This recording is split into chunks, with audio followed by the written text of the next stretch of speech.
Greetings, salutations, welcome back to my channel. I'm Gabby. Hi, oh my god, hey. If you are new here, hey. If you are not new here and you're not yet subscribed, get it together, get the situation handled, take control and subscribe. You need to do that now. Thank you. I'm thankful for every single one of y'all who support my channel. Thank you. If you haven't watched my previous video, please do. It'll be up here. If you're not following my socials, my TikTok and my Instagram will be down below, and they'll be right here as well. If you can't tell by the title and by what I'm wearing, it's game time. Sorry that I have been lacking college craze. I finally found some free time where no one's here at my house and I can play the game. Like I said before, I prefer to play my games home alone because I can talk like this and be loud. Thank you. Without disturbing the peace. So where we last left off, this is part 10. Damn. Where we last left off, we were coming from the police station. We met that rude ass. He was kind of fun though. And he was funny too. Jose Arroyo. That's Sean Arroyo's. I'm trying to think about this on top of my head. I'm trying to think. Because it's a lot of cast members. There's a lot of cast members. I should be a cast member. You should put me in the game, but that'd be cool. I don't mind. But hey, I'm good with names, thankfully. The Arroyos, they're like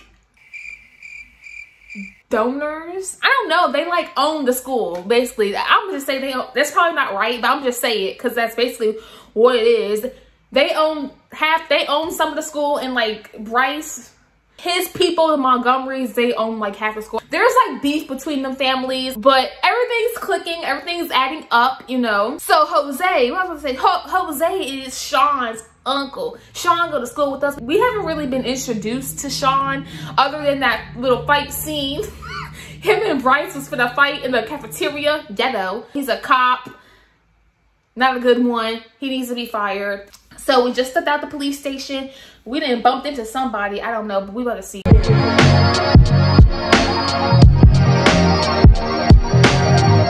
Also, okay, if you haven't watched the previous part of College Craze, that was part 9. I forgot to say this earlier. You need to do that so you can catch up.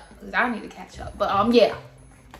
So we set that police station. We didn't bump into somebody, and apparently it's Machine Gun Kelly. So yay. Stepping back from Gabe, I'm able to see the culprit of my stumble. His open guitar case on the sidewalk, sparsely littered with coins and bills. Ruby picks up his acoustic guitar from the pavement, handing it to him with an apologetic smile. I quickly give it a once-over. Guilt gnaws on me with the realization that I must have knocked it out of his hands with my clumsiness. Who gives a damn? It was an accident. I'm sorry, I didn't see you there. First of all, you need to stop gaslighting yourself, Gigi. You started to get on my nerves.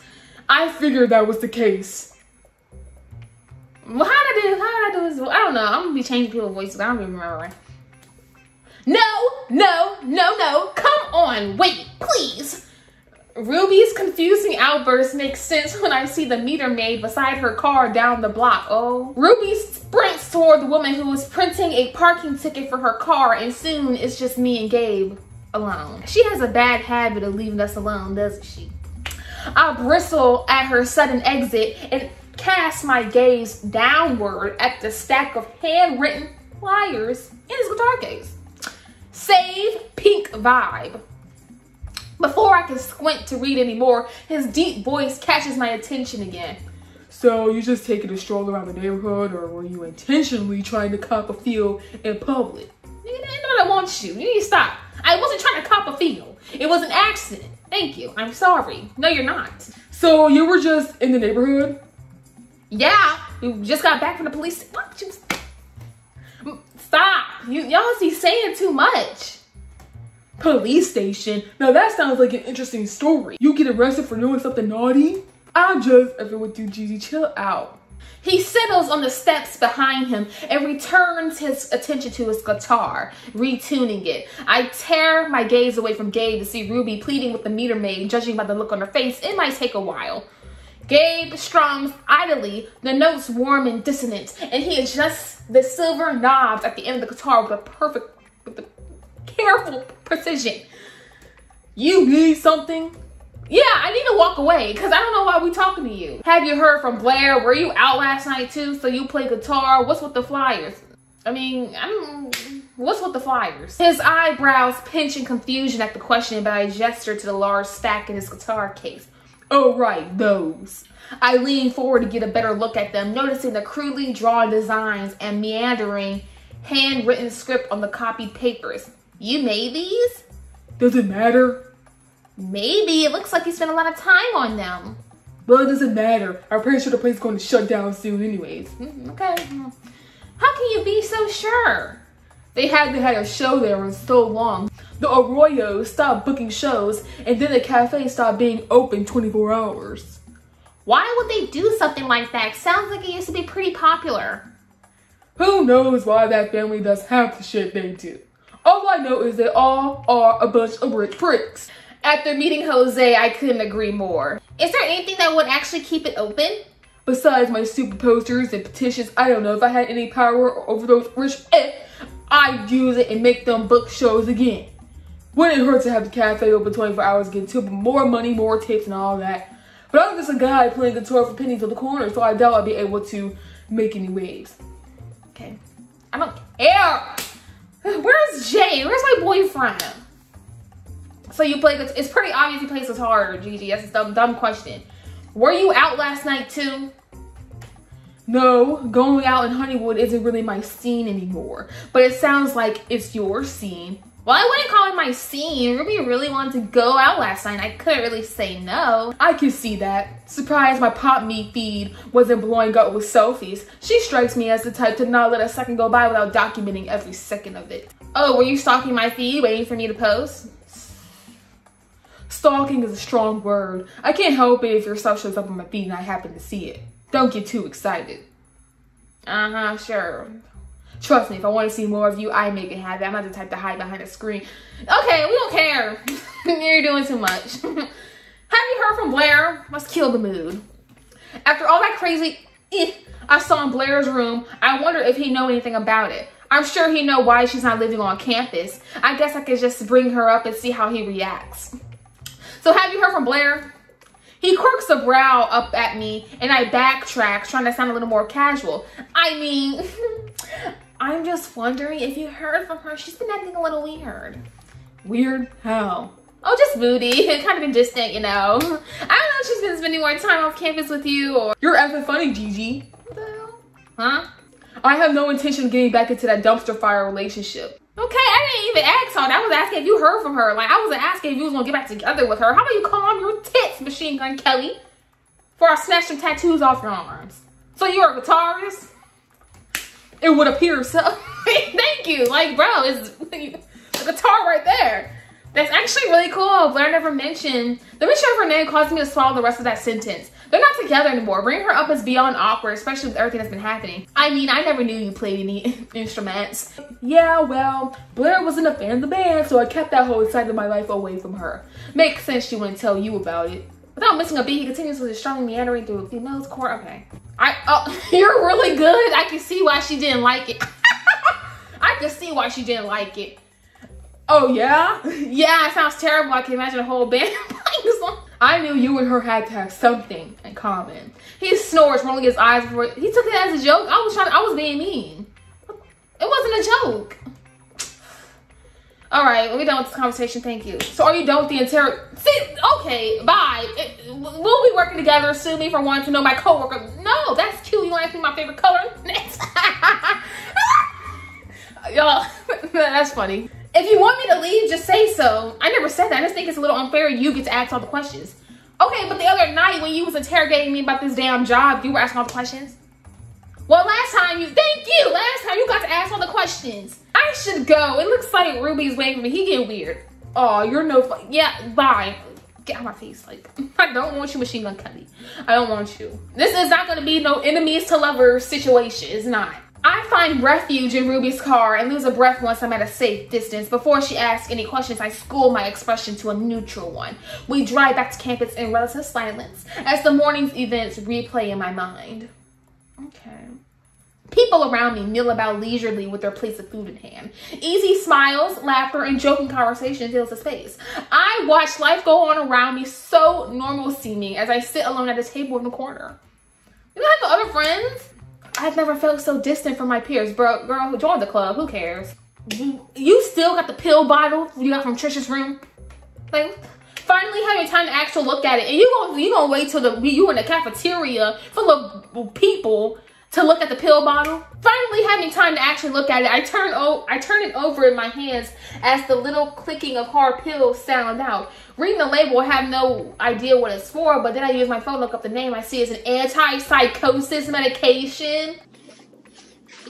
No, ma'am! My brow wrinkles with worry when I gently shake the bottle and see the number of pills still in it. I wonder if she's been taking these regularly. There's a lot in here. I shove it back in my pocket. Clutching my towel to my chest, I make my way to my phone on my desk. Yeah, I got an album. Do you? No. How many? But I'm not a rapper. But frown when it's not where I left it. I could have sworn it was charging before I took a shower. I look under my desk beside my bed, and even on Trisha's side of the room before I hear a ringing that causes me to snap. I turn toward an unfamiliar phone that sits at the center of my bed. It buzzes, but the outdated screen on it does nothing to betray who's actually calling. The only thing it says is unknown. That single word alone is enough to make my stomach flip. The ringing stops after a while, but I stay frozen in place as I watch it light up again and again. It has to be my stalker. There's no one else who would do this. Maybe if I answer, I can get some info out of him. Hello? Oh, I'm so glad you answered. Who the hell is this? What's going on? Please, please, honey. You need to calm down if we're going to have this conversation. Are you the sick bastard that's been following me around? How'd you get my number? There's nothing to be afraid of, sweetheart. I just want to talk. Just stay on the phone and everything will be alright. What is this, Scream? We on Scream? Do you like scary movies? Your first week at college has been pretty crazy, huh?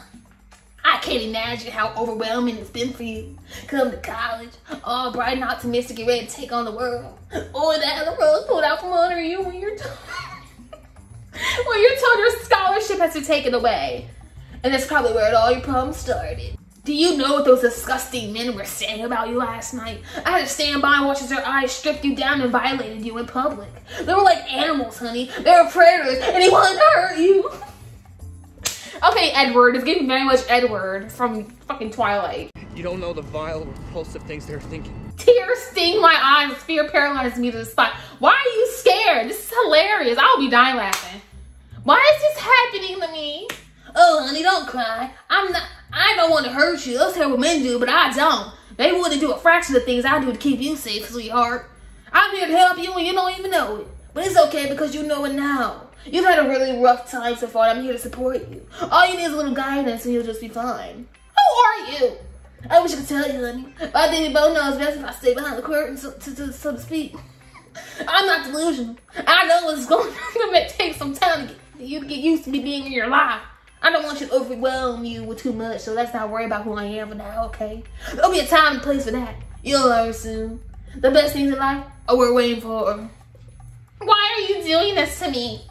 To you? No, you got it all wrong. I'm doing this for you. I know what it's like to come to this place and I feel like you've been thrown to the wolves. I didn't have anyone there to guide me and show me the right path, but you do. I'm doing this for you, honey. But why me? Stop crying, I'm not going to hurt you. I wasn't planning on any of this at first. I really wasn't. But it goes from my past paid a visit, and I realized this was something I couldn't refuse to do. It was clear to me that you were about to walk onto campus naively thinking all this is what it seems. I can't bear to see another young, beautiful girl get consumed by temptation. Temptation? What are you even talking about? If I were an optimist, I think you're already too far gone, but I know you're a good girl deep down. Just need me to help you realize that. The sinister drone in his face rattles me, and I realize I need to act now before things get any scarier than they already are. I frantically start searching the room for my phone. Maybe I can record this conversation or something. Is everything okay, honey? What is it? I am not a psycho. I am not a psycho. I told you I'm looking out for you. Look around, honey. No one else is doing that for you. You're surrounded by friends who lie to your face constantly and guys who only see one thing when they look at you. You know, don't even to call me friends or my lane. Oh, but I do, honey. You're just too close to see it. Your little poor girlfriend is an alcoholic who just wants to drag you down with her. What did he say? He's exposing Rudy you already know Blair wants you, even if she won't admit it herself, huh? What did he say? You need to clear your head of distractions, stop letting others influence you so easily. Where's my phone? You'll get your phone back, don't worry. Ah, yes. I saw you went to the station this morning. How was that? I'm sure they're taking this very seriously, considering all the evidence you've given them. Yo, he's exposing us. Yo, he's reading everybody, bro. He's reading everybody, bro. Like, he's not playing. And what happens if I don't do what you say? You're gonna learn this one way or the other. Either you do as I say now, or I keep your phone. Others shouldn't have such easy access to you, so I'm inclined to keep it anyway. Or hang up. Without any hesitation, I mashed the end button on the phone. What is going on? Lord. So y'all, that was the end of the chapter, y'all. That was a really good ending, y'all. That was so fun. He got all the tea for everybody. He not afraid to use it. Okay. This is a good chapter. I think this is my favorite one by far. My theory is, I don't have a theory. I don't know who it could be, to be honest.